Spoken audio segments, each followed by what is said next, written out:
नमस्कार दोस्तों, मैं रवि कुमार नागवंशी आपका स्वागत है आपके यूट्यूब चैनल आर इंटेलिजेंस में। मैं आपको पढ़ा रहा हूँ माइक्रो इकोनॉमिक्स और माइक्रो इकोनॉमिक्स में आज हम एक नए टॉपिक की शुरुआत करेंगे जिसका नाम है concept of revenue.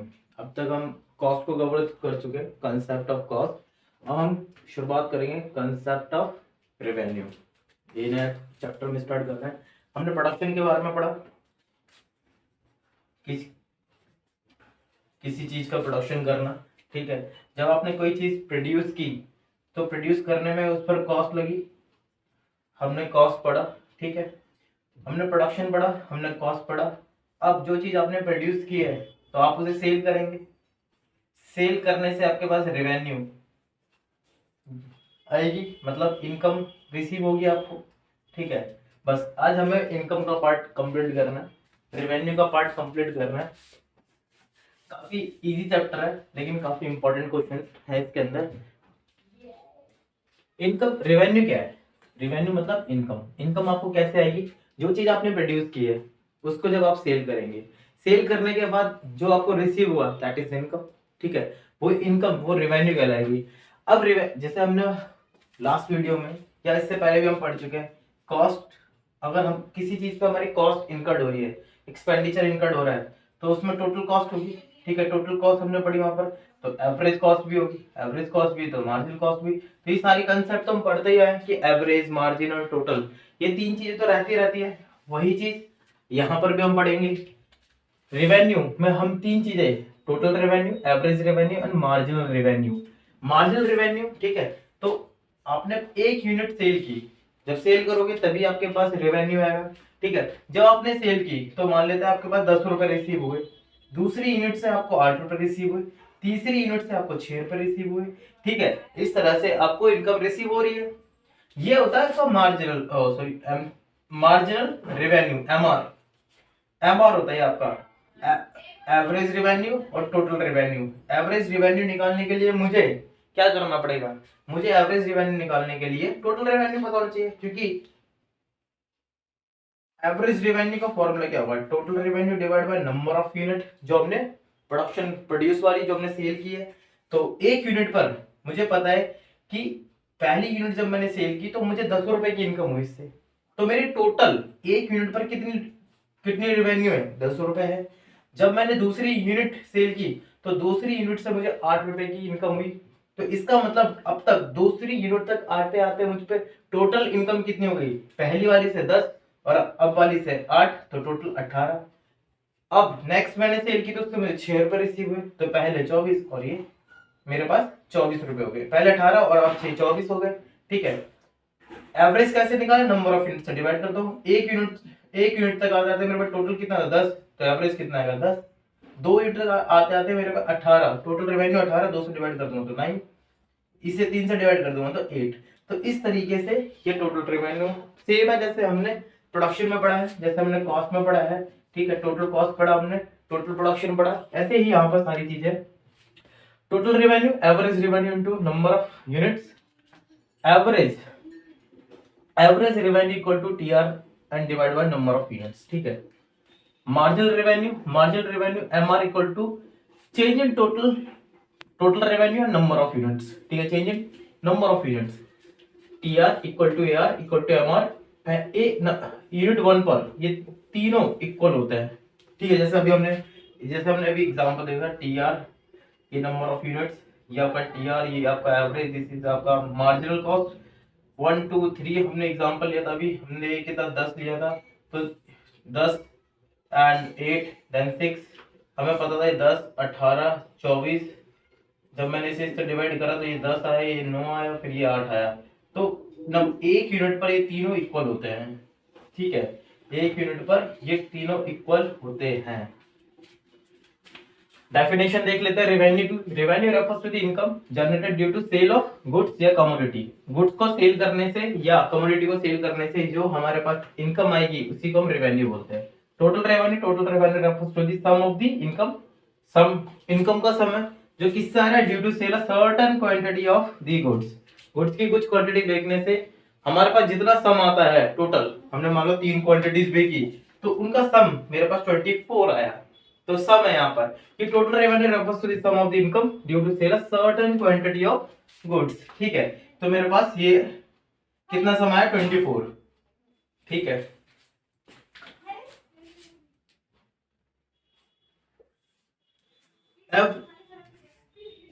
Average revenue, average revenue क्या, जैसे हम स्टार्टिंग से एवरेज क्या था पर यूनिट होते हैं, यहाँ पे पर यूनिट क्या होगा, average revenue refers to the per unit income. ठीक है, जो आप सेल करते हैं उसकी पर यूनिट पर आपको कितनी दो है, तो इसकी पर यूनिट पर एक यूनिट पर होने वाली नो एवरेज।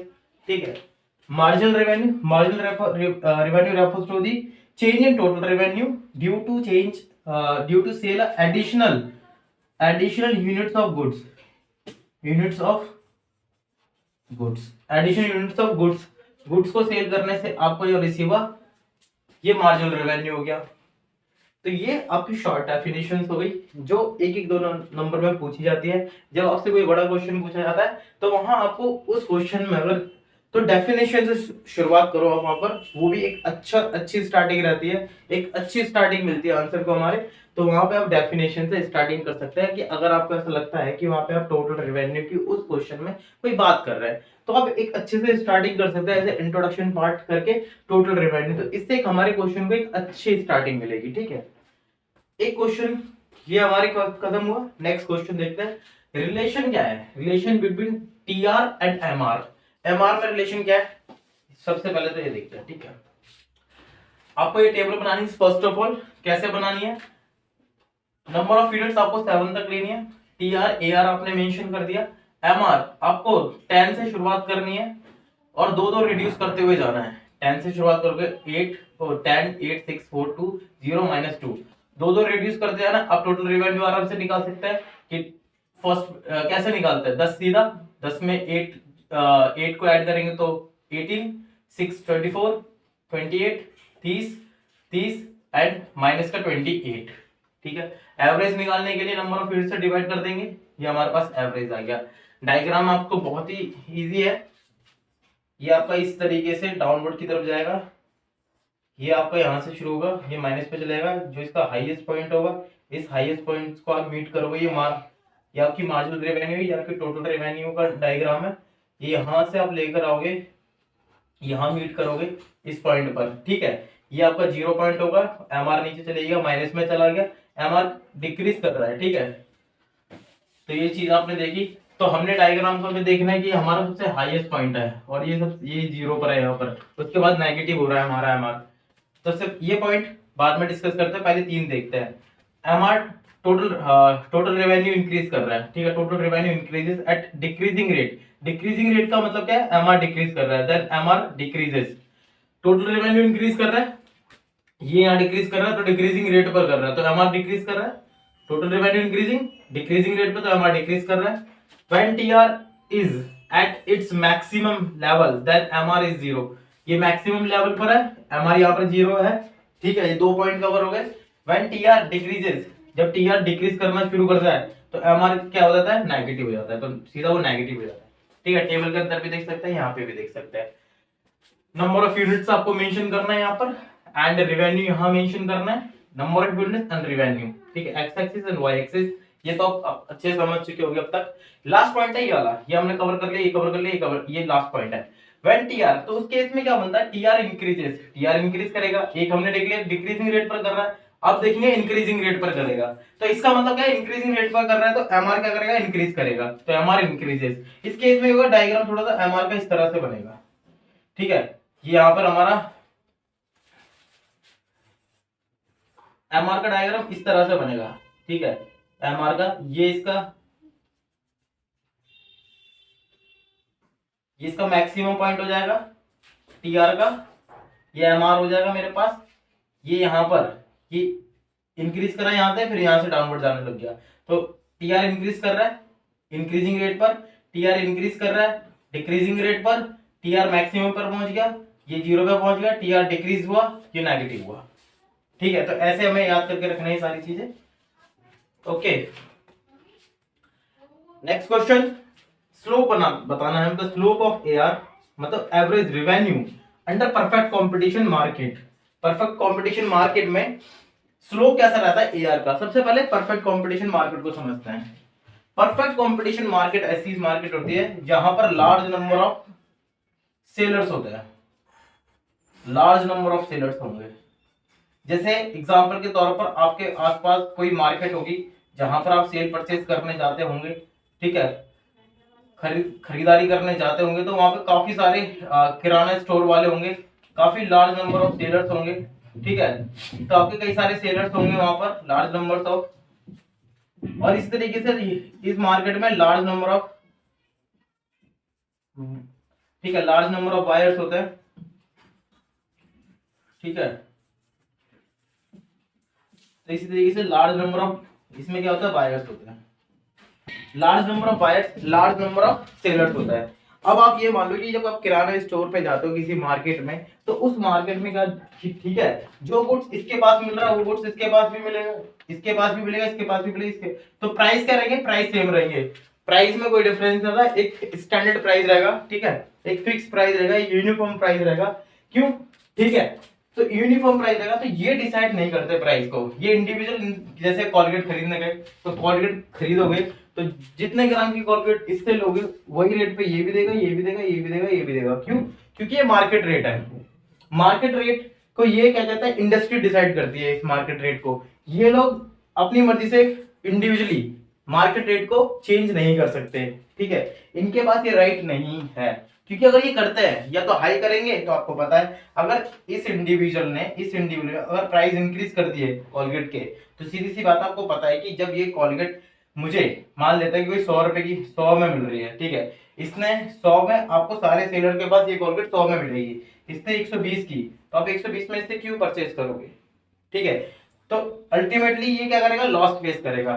नेक्स्ट, अगर इसने 80 कर दिया तो भी ये लॉस फेस करेगा, क्योंकि वो चीज इतने की पड़ेगी नहीं ना, क्योंकि मार्केट में इस तरीके से काम नहीं होता, ठीक है, तो ये ऐसा करेंगे नहीं, ठीक है। म्यूचुअल अंडरस्टैंडिंग रहती है यहाँ पर, सबको पता रहता है कि कैसे काम करना है, प्राइस क्या है, उसी प्राइस से, इवन इसमें प्राइस आपको भी पता रहता है, क्योंकि आपको पता ही है कि अगर जो कोलगेट मैं लेने जा रहा हूँ उसका प्राइस कितना है, इतने का प्राइस पड़ेगा, आप उस दुकान पे जाते हो कि जिससे आपको माल आता रहता है, ठीक है, क्योंकि आपको पता है प्राइस तो सबका है, लेकिन क्वालिटी थोड़ी आपको लगता है कि अच्छी देता है, इसके यहाँ पर साफ सफाई ठीक है, तो ऐसे जगह आप जाना पसंद करते हो, और रिलेशन होता है, कॉन्टेक्ट होता है, उसके बिहाफ पर भी आप जाते हो, तो ये ऐसी मार्केट होती है। तो प्राइस ये लोग डिसाइड नहीं करते, इंडस्ट्री डिसाइड करती है, ठीक है, मार्केट डिसाइड कर रही है कि प्राइस क्या रहेगा। इसका मतलब कोई भी चीज है, अब कोलगेट ही है,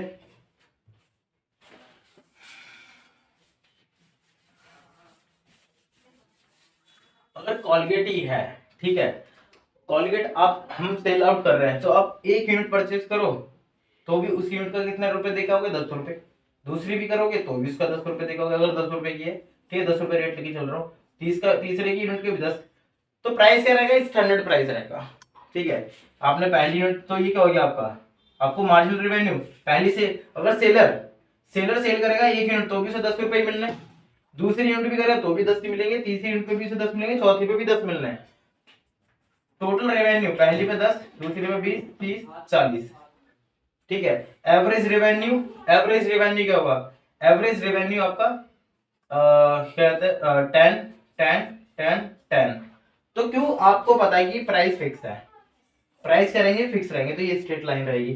तो एवरेज रेवेन्यू मान ले प्राइस 10 है तो प्राइस 10 रहेगा, ठीक है, तो डिमांड कर्व भी 10 सेम रहेगा और एमआर भी सेम ही है, ठीक है। आप लेके टोटल रेवेन्यू जीरो से तो हम शुरुआत करेंगे, कहीं ना कहीं first unit, second unit, third unit, fourth unit, 5 unit, यहाँ से डिसाइड स्टार्ट करेंगे। मेरी फर्स्ट यूनिट यहाँ से स्टार्ट हो रही है, तो ये लगभग 10 तो यहाँ से स्टार्ट हो रहा है, 10 ये रहा, 20 यहाँ होगा, ठीक है, एंड देन 30 यहाँ कहीं होगा एंड 40 यहाँ कहीं, तो इस तरीके से डायग्राम टीआर का जाएगा, ठीक है। तो ये डायग्राम हमने बनाया यहाँ पर, अब पढ़ेंगे इसे, समझ में आया। Total slope of the slope of average revenue under perfect competition market,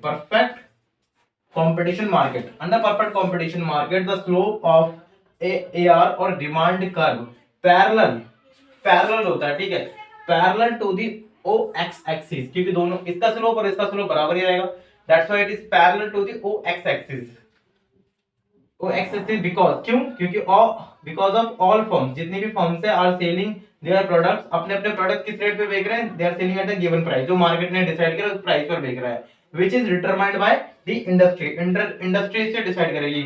इन जो ये टाइप्स ऑफ मार्केट है ना, ये परफेक्ट कंपटीशन, मोनोपोली, कहते हैं ओलिगोपोली, ठीक है। तो ये सारी मार्केट ना हम कहते हैं मार्केट के टॉपिक में पढ़ेंगे, चैप्टर में पढ़ेंगे, बहुत अच्छे से डीपली स्टडी करेंगे। ओके, मोनोपोलिस्टिक मार्केट हो गई। तो ये चार चार तरह की मार्केट है जो हमें अच्छे से स्टडी करनी है। So by the industry the price of the goods always remain constant. सबसे बड़ी चीज क्या, रिमेन कांस्टेंट, कांस्टेंट रहेगा। सो द एआर की demand curve is parallel to the OX axis, OX axis के पैरेलल रहेगा। ये चीज हमें समझनी है, ठीक है। अब देखो कॉम्पिटिटिव एग्जाम में क्या होता है, कॉम्पिटिटिव एग्जाम में क्वेश्चंस कहां से आते हैं, आपके सिलेबस से ही आता है। कैसे क्वेश्चंस बनेंगे, देखो कितने सारे क्वेश्चंस बन जाएंगे कॉम्पिटिटिव सॉरी कॉम्पिटिटिव एग्जाम्स में। आपसे फॉर्मूला पूछ लेगा टोटल रेवेन्यू का, एक क्वेश्चन। आपसे ये वाला फॉर्मूला पूछ सकता है, ये पूछ सकता है, बट इतना इजी पूछे इतना होता नहीं है। आपसे ये पूछ सकता है कि एक यूनिट पर बताओ टीआर 10 है, एआर 10 है, तो एमआर कितना होगा, 10 होगा। ऑप्शन में आपसे पूछ लेगा, आपसे वो ऐसी इक्वेशन बना के दे देगा, आपको बताना होगा। तो एक ऐसे क्वेश्चंस हो गए, ऐसे क्वेश्चंस हो जाएंगे जिसमें आपसे पूछेगा कि बताओ टीआर इंक्रीज कर रहा तो एमआर क्या कर रहा हो, अब TR increase at increasing rate तो एमआर क्या करेगा, टीआर मैक्सिमम लेवल पर तो एमआर क्या होगा, टीआर डिक्रीज कर रहा तो एमआर क्या होगा। ऐसे क्वेश्चंस आपसे पूछ सकता है अंडर परफेक्ट कंपटीशन मार्केट ये बताओ एआर का स्लोप कैसा होता है, या डिमांड कर पूछ सकता है आपसे, डिमांड कर, तो that is parallel to the O axis होता है, ठीक है। ये चीज हमें याद रखनी है। नेक्स्ट, और आपसे ये भी पूछ सकता है कि भाई ईडी क्या होता है। आपको पता है कि यहाँ पर ईडी क्या होगा, हमें पता है परसेंटेज, चेंज इन परसेंटेज, और डिमांड में यहाँ पे चेंजेस आ रहे, प्राइस में कोई चेंज है तो इन्फिनिटी होगा, इन्फिनिटी रहेगा यहाँ पर, ठीक है। तो इस तरीके से चीजें हमें पता होनी चाहिए। नेक्स्ट, आपको क्या करना है ये बताया, फिर टेबल आपने बनाई 1 से लेकर 5 तक है। आपको पता प्राइस, आप एक यूनिट सेल करो, दूसरी करो, तीसरी करो, चौथी, आपको मिलने वाली इनकम 10 ही है, हर यूनिट से 10 मिलेगी। टोटल क्या रहेगी, यूनिट पर बढ़ती चलाएगी, 10 20 50 तक चली जाएगी। उसके बाद आप डिवाइड करोगे नंबर ऑफ यूनिट्स तो 10 आ जाएगा। ये आपको फिर डायग्राम बनाना है। इसके एक्सप्लेनेशन कैसे देता है, किसी भी डायग्राम को एक्सप्लेन करना है सबसे पहले उसके एक्सिस के बारे में बताएंगे, और कहते हैं एक्सिस पर क्या क्या हमने मेंशन किया है। सबसे पहले इन द अबव गिवन, यहाँ पे गिवन कर लेना, in the above given diagram presenting units हम प्रेजेंट कर रहे हैं किस पर, O X axis, at the O X axis पर, and revenue at the O Y axis पर। इसका काम खत्म हुआ, डायग्राम की बात करें, डायग्राम में क्या है, इन विच मतलब इन विच का मतलब डायग्राम के अंदर TR AR MR and DC, ये चार चीजें टीआर एमआर मतलब शॉर्ट फॉर्म्स को लेकर चलते हैं, ठीक है। R representing total revenue, R representing total revenue, average revenue, marginal revenue and demand curve respectively. इनमें फिर हम इन्हें बताते हैं और क्या क्या हो रहा है इसके अंदर, और चीजें बताना शुरू करेंगे। And AR curve is parallel to the O X axis because of price being constant at every level of unit to be sold. ऐसी चीजों को हमें एक्सप्लेन करना होता है, ठीक है। तो इतना ही करते हैं कवर, एक लास्ट वीडियो और बनाएंगे इसका, एक बार ये चैप्टर खत्म, फिर नेक्स्ट चैप्टर स्टार्ट करेंगे, ठीक है। प्रोड्यूसर इक्विलिब्रियम, तब तक आप इसे अच्छे से प्रैक्टिस करें और पढ़ाई करें। आप इसके स्क्रीनशॉट ले सकते हैं, ओके। तो मेरे लिए कोई सजेशन हो तो प्लीज कमेंट करें, और अपना ध्यान रखें, अच्छे से पढ़ाई करें। मैं आपको मिलता हूँ नेक्स्ट वीडियो में, ओके।